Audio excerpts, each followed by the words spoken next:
嗨，大家好，我是坦平叔，今天是2025年3月26号。这一期咱们继续聊一聊山西大同的订婚强奸案。这个2023年5月1号，山西大同阳高县席某某与女子订婚，订婚第二天，女方控告男方强奸。这个事件引发热议。我记得我当时也做了2个节目。为什么今天呢又来聊这个呢？是因为昨天上午3月25号上午，山西大同订婚强奸案在大同市中级人民法院2审开庭。2审那么1审呢是2023年12月25号，1审是阳高县人民法院公开宣判，这个席某某也就是男方构成了强奸罪，获刑3年。这个席某某当庭上诉。那么昨天是2审，2审持续了约4个小时，没有当庭宣判。那2审会不会改判呢？这个目前不得而知。为什么今天又要聊这个事情呢？因为这个有很多记者很多媒体又去刨了很多细节。为什么5月1号男女双方订婚举办订婚宴，5月2号这女方就控告男方强奸。有很多对法律对打官司了解的网友都知道，一般2审你要想翻案，必须要有新证据。这个新证据最好是1审，对吧？没有办法或者没有这个条件获取，然后提交给法院的这个应该叫实体部分2审还有一个审什么审程序部分我说的不一定特别准确就是说你或者叫适用法律问题，就是你这1审的时候，这个你连法律都搞错了，或者你这个1审你程序错了，那2审一定会把你驳回，发回重审，甚至有的直接给你改掉改判。这是关于程序问题。那还有一个就是实体。实体什么意思？就是你这个案件的细节这案件的这个本身部分。那这个本身部分就需要你有新的证据。所以说这个随着媒体介入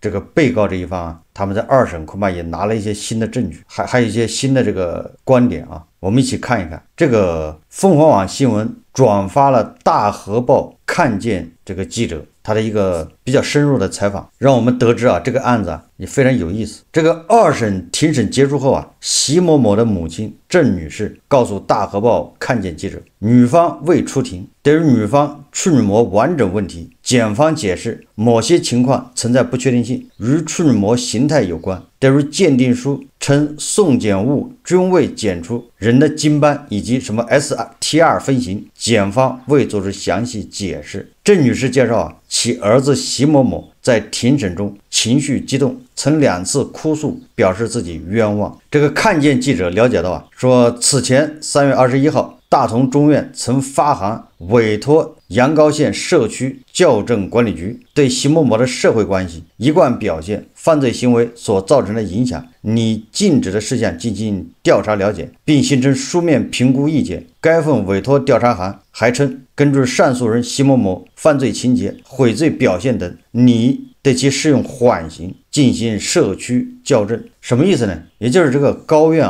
不是大同中院还是想判他有罪，只不过是想用缓刑，就是由社区校正来代替坐牢。这某种程度上相当于法庭给了他一个比1审要轻一点的处罚，应该这个理解但是这个郑女士接受采访时表示也就是这个席某某的妈说，儿子回来我随时迎接，但要判他缓刑，这我们不能接受，我们坚持无罪。这个男方的母亲为什么态度这么坚决呢？大河报看见记者3月24号跑到这个案发现场去实地采访，就是那个强奸案发生的那个房子，新房婚房。这套房子位于阳高县某小区14层，房子面积约90平方米，2室1厅，房屋进行了简单装修，客厅未放置家具，客厅窗帘左侧有一处缺损，缺口宽40厘米，高2米，缺损处有裁剪的痕迹。席某某母亲介绍说，案发后女方点燃了窗帘，后来她沿边界把烧损处裁下丢弃。记者注意到说，卧室案发这个现场放置了床和柜子，床上有2条被子和一个大型毛绒靠枕，书柜处有一处指甲大小的黑色灼烧印记，书桌上摆放着一对情侣款水杯、女性头饰以及一个烟灰缸，烟灰缸内有数个烟头和一团卫生纸燃烧的灰烬。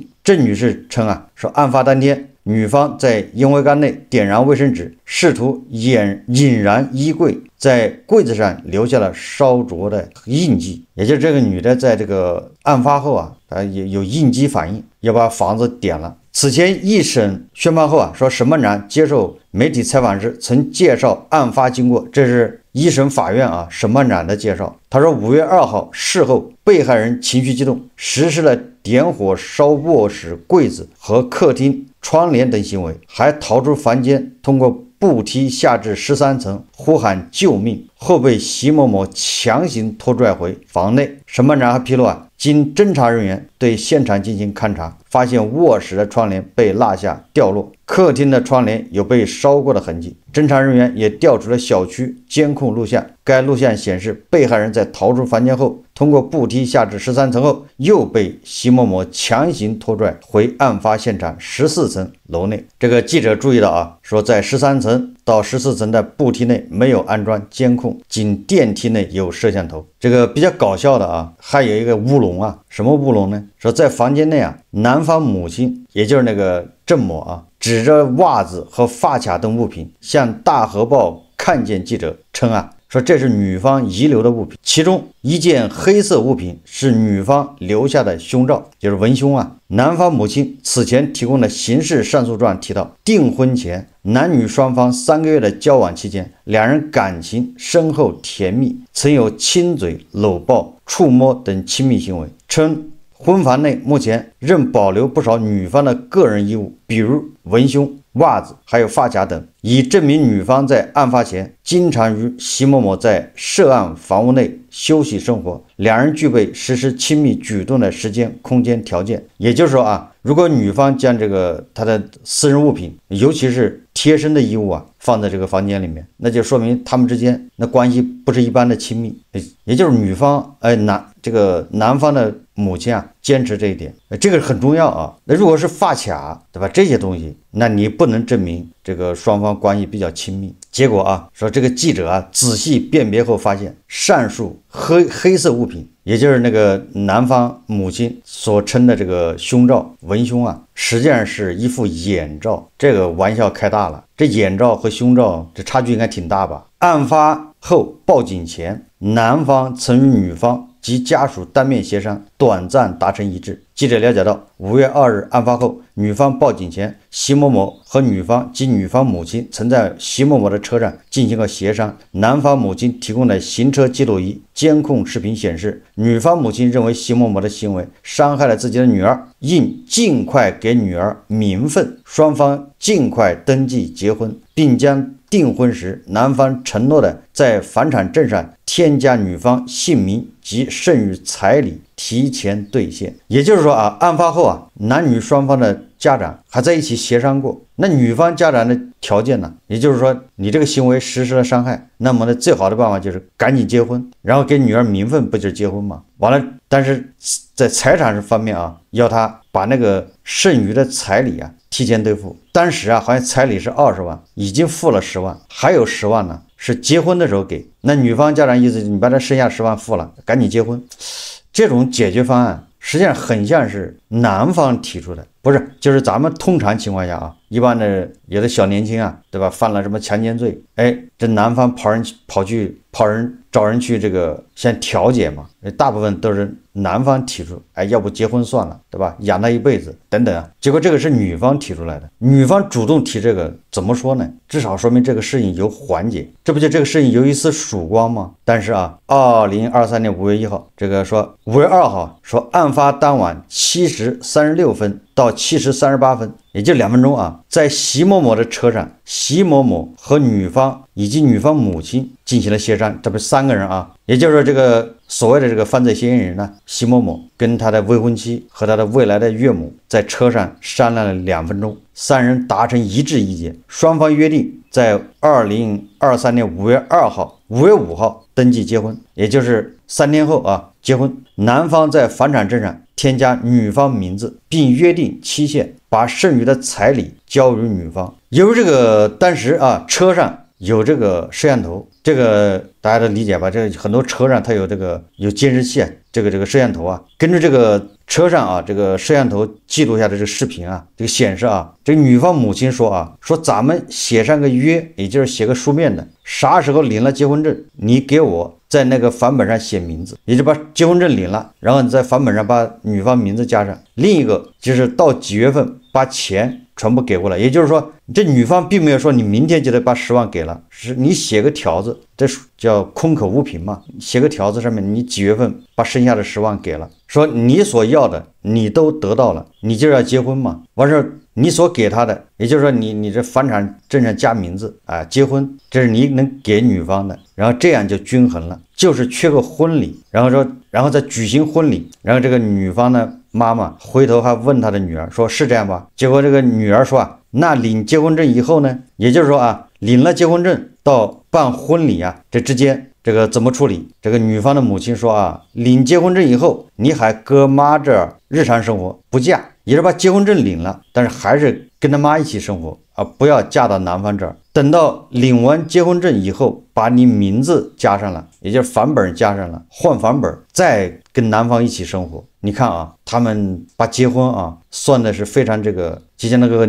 商务合同一样，双方的责任、双方的义务、时间点非常详细。然后这个席某某啊还说啊，他懂了，那就是换房本了。然后这女方啊，也就是未婚妻啊，又补了一句，他说我问的是生活。然后这个未来的岳母呢又重复了一遍，说生活你跟妈共同生活，你们俩该出去玩还是出去玩，该溜达还溜达，就是这样。然后席某某啊也表示认可。然后这个女方的母亲就说啊，他说你呀只能这个样子了。然后说啊，如果再怎么样啊，再不啥的时候，席某某那也没意思了。好了，然后这个他说他女儿啊说点头了，也就是这个未来的丈母娘啊，就是在里面撮合啊，这个事情应该是解决了。但是这个女方啊还不放心，感觉这个不牢靠啊，所以他就问了一句，他说我要是不同意呢？他说万一有变动呢？也就是这个女方怀疑这个事情啊，担心他有变动，担心这个男的会变卦，就刚才商量那一切也可能会变。然后这个未来的岳母啊就说了一句啊，他说什么有变动？他有变动，妈来处理。他敢毁我女儿，我敢毁他。你看，这就是红线啊，画了一个红线。然后这个未来的岳母说啊，那就这样吧，咱们回。然后这个席某某说啊，行，还挽留他们喝点水再走啊。这就是这个案发以后啊，席某某和他的未婚妻，还有这个他的未来的丈母娘，3个人在车上就这个事进行协商，实际上这个事就解决了。但是后来为什么又报警了呢？从案发当天到警方把男方带走立案调查，这3天里发生了什么？也就是大家就觉得很莫名其妙，对吧？这个强奸案发生以后啊，双方初步达成一致，为什么最后又崩了？感觉比这个俄乌和谈还难呢。3月23号到25号，大河报看见记者多次联系女方未果。此前2024年1月，女方母亲在接受大风新闻采访时曾解释过缘由。她表示啊，5月2日案发后，在席某某车上，她与女儿跟席某某进行了沟通。她说她回去跟父母商量，把那一部分彩礼给拿过来。她已经把他强暴了，给他个名分。她说一共是18万8的彩礼钱，订婚时给了10万，男方承诺结婚后还有8.8万，包括结婚的金首饰。我当时看孩子态度还是挺好的，他是孩子，他说我们是过来人，毕竟订婚了。然后这个女方的妈还说啊，她说如果不是订婚的话，这没得说，要么走法律，也就是去报警，或者当时激动揍他一顿。根据媒体报道啊，说女方母亲表示啊，5月2号与席某某协商后啊，至当晚10时许未能得到男方回应。也就是说啊，当时答应的挺痛快，一下车一散，这个事情就没了动静。到了晚上10点，这个男方都没有回应，然后这个女方就主动联系男方啊，就是席某某。结果啊，对方已经变卦了，对方称不同意他提出解决方案，也不打算解决此事。我问人家怎么办，登记结婚，把后部分彩礼给了，人家答复说那是明年。我说那说是明年，你孩子现在把事情做了，那有了孩子怎么办？人家说已经付了10万了。我说是是是，非是非，既然把我女儿怎么了，就应该承担起责任。我说你们有钱就钱说话，没钱了就把房本上填个名字也行，不管怎么样，总得给他个名分。我这要求不算过分，人家这也不行，那也不行。我说那怎么办呢？人家最后说法院见。他们结果是把人强暴了，把人欺骗了，啥也不管了。男方的家长态度发生变化，终止了这场交易，导致这个事情矛盾激化。过了1个多小时也就是5月2号晚上11点左右，女方打电话报警，也就是男方触发了红线，女方不想等了。2025年3月23号，男方母亲接受看见记者采访时表示案发当晚他不清楚情况，儿子到家就找他索要房本，称是女方要的，因对女方家庭心存疑虑，他拒绝了儿子的要求。后来女方妈给我打电话，他就说你们商量的啥情况？我就说他们2个已经订婚了，发生这种事他也正常吧？他就说不行。我说姐，你说这咋办？他说不行的话我就报警了。我那时候根本就没有法律意识，我不知道这咋回事，弄得我当时就懵的。我说咱们商量商量再说。当时他气的电话就给我挂了。我记得我第一次做这个节目的时候，我就说了，纯粹是这个男方家长把这个男方给害了。是但凡他有点法律意识，都不至于把事情搞成这样，自己酿的苦果是吧？自己去验。这个男方母亲叫郑女士她回忆她说到10点多的时候，她又给我儿子打电话，并且电话录音。电话录音主要内容，他就是说你们订婚是不可否认的事实，对吧？跟我儿子说我儿子说是。那你强暴某某某也是不可否认的事实，对吧？我儿子就那么了一句。其实人家在那边给你录音，最后也是这段录音是定罪的主要证据。我作为一个非法律专业的人士我都知道这个男方的这个家长说法不靠谱，就是这种录音电话证据他不能当孤证来用。而且我觉得如果你有点逻辑常识，或者对法律有那么一点了解，你也能知道，就这么一个打电话让那边他承认是的，这个能做一个定案证据，这是不充分的。就是这个证据他不能做孤证，就做单独一个证据来用，他只能跟其他的证据配合到一起，作为一个辅助，应该这么理解但是这个郑女士她说这段录音是定罪的主要证据，这显然她的确是个法盲当晚11时许，郑女士接到了民警询问情况的电话。这个事情现在还没有死就是到了晚上11点多，警方打电话问什么情况。那么到5月3号女方哥哥前往郑女士家协商解决此事，也就是女方还要想协商解决。郑女士向看见记者表示她跟我谈话的主要内容是把房产证先加上她妹妹的名字，彩礼你有多少，然后你先卖了猪，你把彩礼都给补齐。也就是第二天，女方在头一天晚上11点电话报警以后而且警方也打电话了解情况了，第二天就5月3号还有转机。但是这个正如这个男方母亲所说的，他不懂法律。5月4号女方前往派出所报案，这一下就升级了打电话报警，那警方受理的这个重视程度还不太一样，还打电话先问问。这回人家女方到派出所去报案去了。到了5月4号，公安局给我打电话，态度非常强硬，说你儿子不来，说你儿子下来。我说行，我就跟我儿子一起去了解情况。郑女士介绍在公安局她了解到，如果刑事立案的话，也就是说这个时候还没有刑事立案，公安肯定告诉他了这个后果。如果刑事立案，他儿子可能会面临牢狱之灾。他开始给在北京的女儿打电话索要房产证，准备加上女方的名字。5月4号，我闺女已经上班了，她说我已经上班了，明天我给你拿回去。到5月5号，我估计从北京坐高铁回来，把房本拿回来。当时他拿回房本的时候，我们就在民政局门口等这个房本拿回来。郑女士表示5月5号，那也就是5月4号，警方恐怕还没有立案。5月5号，他跟女方母亲、女方哥哥在民政局门口等着女儿回来，准备让儿子和女方登记结婚。就这样晚了好像10几分钟，那女的就打电话给公安局说立案了。在我看来这个男方家长就没把这当回事，还在赌气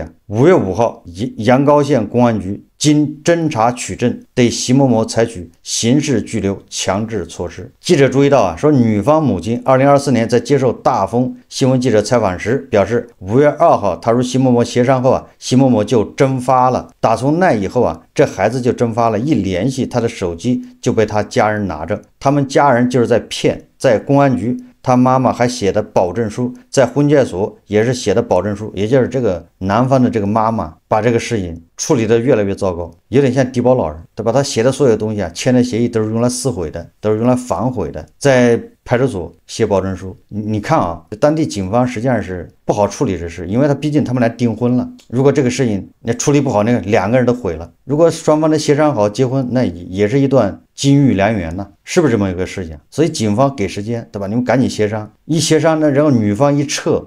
不告了，那这个事就没了啊。结果这个男方母亲啊，一而再再而三耍这些叫拖延战术吧，或者小心眼。该案审判长在2023年接受采访时曾表示，法院审理查明，事发后被害人亲属为了促成被告人的婚姻，与被告人积极沟通，希望被告人和被害人尽快到民政局登记结婚。同时表示，为了减轻被告人家庭的经济压力，部分彩礼可以后补，也就是说你彩礼啊可以后面再给，结完婚之后再给，但双方协商未果。法院认为，虽然事后双方有协商情节，但不影响认定席某某的行为构成强奸罪。这个也好理解啊，因为你毕竟是强奸在前，协商在后，所以你协商的结果、协商的过程，对吧？协商的动机都不能改变前面的这个强奸行为，协商是事后。所以说这个席某某啊面临牢狱之灾。我把这个大河报这个看见这个记者这个报道啊，我看完之后啊，我的感觉啊，这个席某某啊这个案子翻不了，十有八九是维持原判。为什么呢？首先啊，这个席某某他妈呀完全没有任何法律意识，强奸这个行为啊，他跟那个什么处女膜完整不完整，有没有什么精液，这都不是一码事。强奸就是强奸，违背女方意志强行发生性关系，这就是强奸。这我记得这个周星驰有个电影呢，叫什么七品芝麻官吧，那里面说了啊，不给钱就不算嫖娼，套用在这个男方家长身上，这个男方的妈妈身上，对，他就认为没射那就不算强奸，处女膜没破那就不算强奸，对吧？也就是你反过来再看他的话，那就简直很荒唐，这就是典型的法盲。所以说你看啊，你要反过来这么一看，你就发现他是不是他说的站不住脚啊？我记得我第一次做这节目的时候，我就说了，这典型的这个男的就是个妈宝男，就是他妈害死他了，他坐牢就是他妈导致，就是现在啊，他还有挽回的余地，也就是警方啊警方立案以后啊，这个就刑事立案，他想明白了，他还可以挽回，也就是取得女方谅解，然后一审很有可能就判缓刑，或者是判2年，对吧？就是刑啊，因为受害人谅解了嘛，那么这个刑罚就要轻得多，可能就不判实刑，判个缓刑，那情况是不一样的。结果这个由于这个男方的母亲一意孤行，就是完全就是做牛角尖了，就是他那个没有法律意识，害死自己，也害了他儿子，他儿子也是个妈宝男，所以说这就是个悲剧。当然也有人说怀疑这个女方那就是诈骗婚，你看他急吼吼的要钱，也是房产证加名字，这个想法可以理解，因为现在这个大背景呢，就是有很多男的他难结婚，对吧？相亲也比较困难，他对彩礼、对这个房产证加名字这些本身就是抵触的，对吧？他只要一看到这样的新闻，那他就一边倒的认为，他就引起共鸣就共振，他就认为这个女方有问题，这可以理解，因为这就是这么一个大背景。确实社会上也有那种以这个假结婚骗财产、骗这个彩礼的、骗房子的，那不是有个人叫什么翟欣欣吗？对吧？前有翟欣欣，后有谁谁谁，所以这个社会这个风气似乎不太好，有很多男的本身就是弱势，所以他就会产生共鸣，他就认为这女方有问题。所以这里面重点说一说，就这个女方有没有问题，这男方问题咱们说清楚了实际上就是他妈法盲害了他儿子，错失一次又一次的拯救他儿子的机会。那这女方有没有问题呢？首先我们假设这个女方有问题，她就是想要财产，对吧？她就是想要彩礼，她就是想要房本加名字，完了结完婚之后立马离婚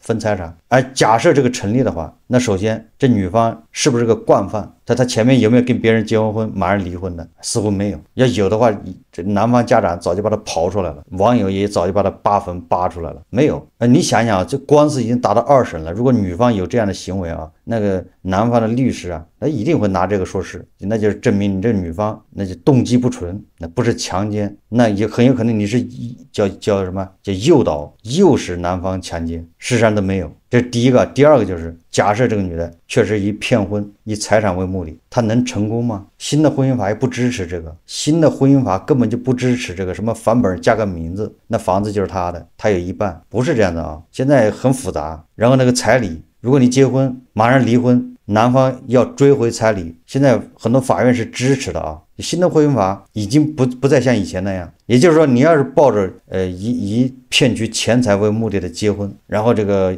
要房子，那这个到时候打官司，法院不支持你。这是我们假设这女的就是以骗钱为目的，事实上呢，我认为她不是。那有人就说了，那为什么这女的是会这样呢？这母女俩啊，就把钱放在第一位。那人跟人不一样呢，有的人他的人生经历，他就担心上当受骗，他也担心上当受骗，他也担心自己女儿被人玩一玩，最后一离婚了之，这女儿不就吃亏了吗？对吧？这人每个人都有自己想法啊，那不就是协商吗？你看啊，这个女方母亲后来到什么地步啊？就是说你先结婚，然后再房产证加名字，只是你那个后面的彩礼啊，还有8万几没有，后面等你有钱再给，都已经谈到这个地步了，就说明人家逐步的在让步。但是啊，这个男方的母亲缺乏灵活性，你越让步，人家越认为你有目的，你是不是想骗钱？最后导致这个事情一发不可收拾。某种程度上，双方的家长都是那种话赶话，都是堵着一口气，谁也不想让步。这个女方也很决绝啊，就是给你画了一条线，不行，我再退一步，再给你画条线，不行，我再给你画条红线，3次啊，立马人家去报案去了。双方在那个民政局门口等着房产证的时候，总之房产证没来，或者就没有按期到达，女方不再等了，觉得你受够了，一而再再而三的让步，对吧？你这男方这个母亲言而无信，所以直接就导致这个警方立案，不再调解了。说来说去就是男方的母亲漠视法律对法律缺乏敬畏之心总之这是个悲剧本来是可以把它处理的至少没这么难堪，现在这男的对吧，坐牢3年，刑责肯定是免不了的那这女的呢，说白了也是毁了。这女的以后还能幸福吗？反正挺难的，对吧？这永远是个疤呀。所以说你看这一下毁了2个人。这个女方呢，我刚才说了，问题在哪儿呢？